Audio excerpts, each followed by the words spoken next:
Tu veux te lancer dans le e-commerce, mais tu te poses la question qui freine beaucoup de musulmans sincères. Le dropshipping est-il halal ou haram? Aujourd'hui, on va décortiquer le sujet sans langue de bois, avec des preuves et une clarté totale. Mais avant de juger, sais-tu vraiment ce qu'est le dropshipping selon la charia?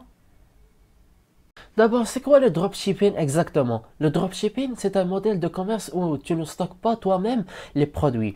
Tu ouvres une boutique en ligne, tu vends un produit et seulement après l'achat, tu commandes chez ton fournisseur qui l'envoie directement au client. Pas de stock, pas d'entrepôt, moins de frais. Mais c'est un problème du point de vue islamique? Attends, avant de répondre, il faut comprendre un détail juridique capital que 90% des gens ignorent. Alors, le point de vue islamique sur la vente de ce qu'on ne possède pas. Le prophète, que la paix et la bénédiction soit sur lui, a dit: ne vends pas ce que tu ne possèdes pas. Rapporté par l'imam Ahmed et les 4 auteurs des Sunan.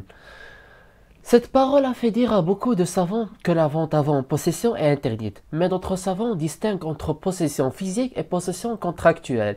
Et là, tout change. Mais est-ce que ça veut dire que tous les types de dropshipping sont interdits? La réponse va peut-être te surprendre. Alors, les différents types de dropshipping et leur jugement. Le premier, c'est le dropshipping avec paiement après achat. Le client paie, ensuite tu commandes le produit. Ça veut dire que tu ne possèdes rien au moment de la vente. Selon beaucoup de savants, haram, car tu as vendu ce que tu ne possèdes pas.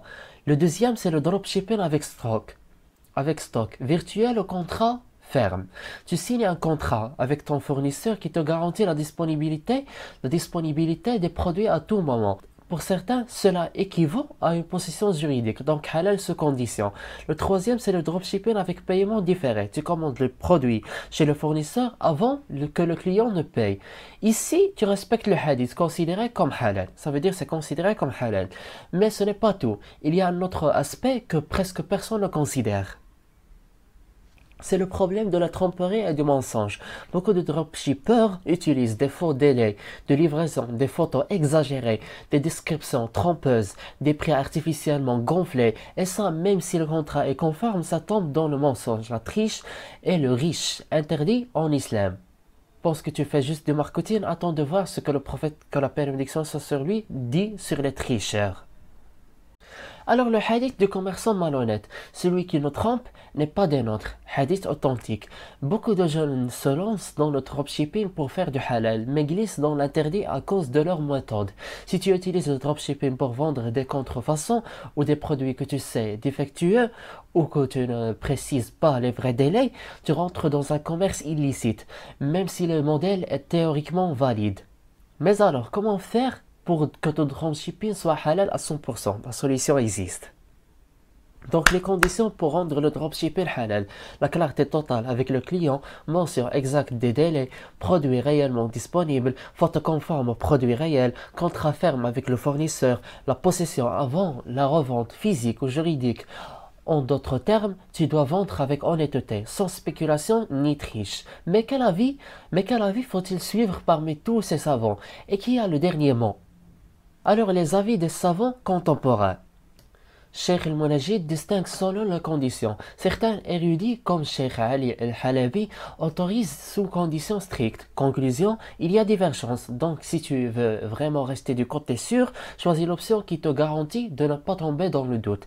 Mais il y a un dernier point que beaucoup négligent, et il est essentiel avant de te lancer.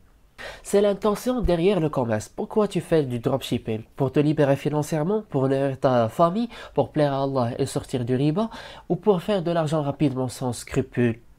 Le prophète, que la paix et la bénédiction soit sur lui, a dit: les commerçants honnêtes et véridiques seront avec les prophètes, les véridiques et les martyrs, rapporté par l'imam Tirmidhi.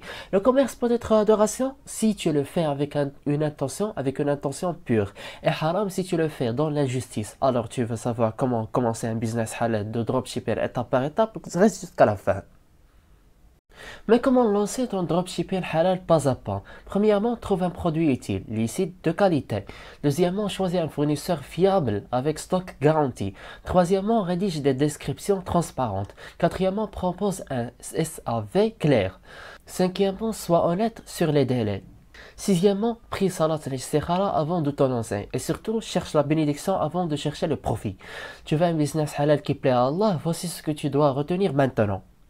En guise de conclusion, le dropshipping peut être halal ou haram selon le type de contrat, la transparence, l'intention, la conformité avec la sharia. Si tu fais les choses avec sincérité, droiture et science, tu peux transformer ton commerce en adoration. Qu'Allah te facilite un commerce halal, béni et utile à ta communauté. Et je m'interroge, comment tu intéresses à ce contenu sans que tu aies une vidéo précédente dont on parle de la finance halal express? Watchlist, c'est un héritage cognitif à l'humanité. À très bientôt.